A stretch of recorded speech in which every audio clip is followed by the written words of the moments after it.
Desni Chayanti arrived on Earth 10 days ago.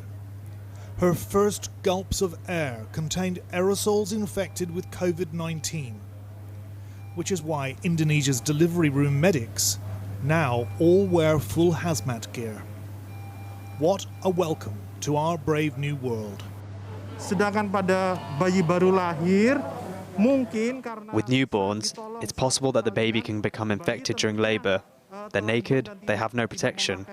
Perhaps they inhale the aerosol in the birthing room. Or maybe they catch COVID from the mother if her mask doesn't afford full protection. Shakira's infected too. Caught it from her mum. Telltale dark streaks on her 3-year-old lungs. The grim hallmark. This Jakarta COVID ward is set aside for whole families. For 2-year-old Mutiara, it all looks a bit hard to take in. The Delta variant is killing 150 children a week now in Indonesia, half of them under 5s. Itu kami lakukan, jadi ruangan untuk anak itu kami lakukan juga. So we made an isolation unit in our paediatrics ward for families with COVID. The paediatrics unit in the intensive care room is mixed with adults, but they're overseen by paediatricians and pulmonologists. Oshi is just 2. His soundtrack to toddlerhood, a discordant ICU symphony, as he lies in his oversized nappy with a tube up his nose and pneumonia. Doctors are still unable to fully explain the apparent spike of infections among children who would ordinarily have stronger immunity. But more than 1 in every 8 confirmed cases is under 18. The ones who end up in ICU usually have something else wrong. Arif came in here unconscious 3 days ago. Both he and Oshi have developed encephalitis, a brain inflammation. Pediatrician Dr. Charles Anthony says Arif's being treated for that, but arrived here with breathing problems after a seizure. He's starting to come round now, though, he says. In terms of numbers, there's been a significant increase in child cases in Indonesia, same with the death rate. This epidemiologist is a fervent proponent of vaccinations for children from the age of 12 up. In children, the Delta variant is highly transmissible. The virulence is higher, especially in children with congenital diseases, autoimmune diseases, or with high-risk conditions, such as obesity, which can have a high fatality rate.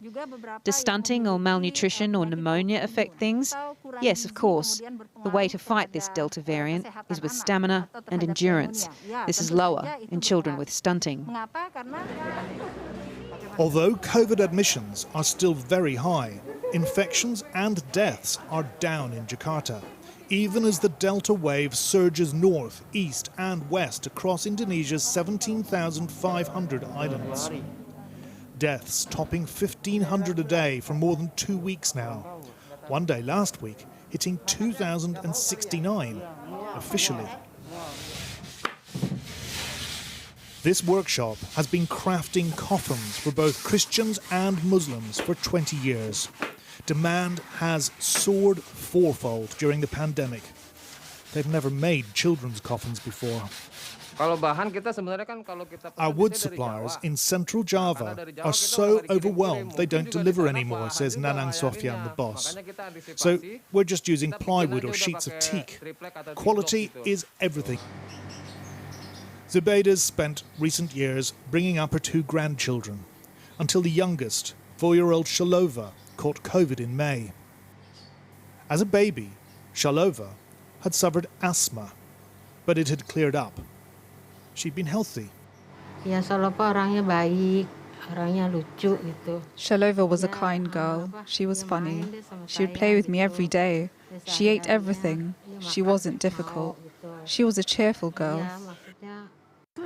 I love her. She was my only granddaughter.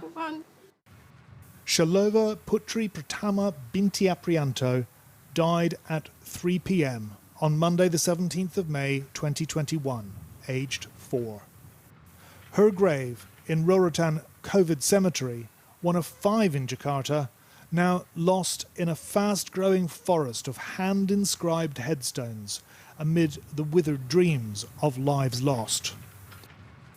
A chilling memorial for future generations to ponder, and this may be but the beginning of a pan-Indonesian catastrophe.